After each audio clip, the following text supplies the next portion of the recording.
Bakit nga ba tinawag na April Fool's Day ang unang araw ng Abril? Mga kaibigan, ang April 1 o April Fool's Day ay isang buong araw kung saan nagbibiroan at gumagawa ng iba't ibang prank ang mga tao sa isa't isa na ngayon ay nagkalat sa social media. Walang nakakaalam kung paano ito nagsimula, pero ayon sa ilang libro, nagmula raw ang tradisyon na to sa ancient Rome noong 1300s na tinatawag nilang Hilaria na iginugunita nila sa pamamagitan ng katuwaan at pagbibiroan sa isa't isa.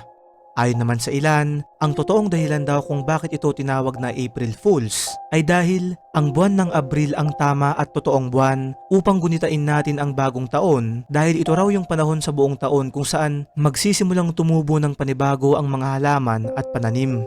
Ilang bansa nga tulad ng Thailand, Cambodia, Laos at India ay ipinagdiriwang ang kanilang traditional New Year sa buwan na to mula April 13 hanggang April 15. Ikaw kaibigan, anong prank ang gagawin mo sa araw na to?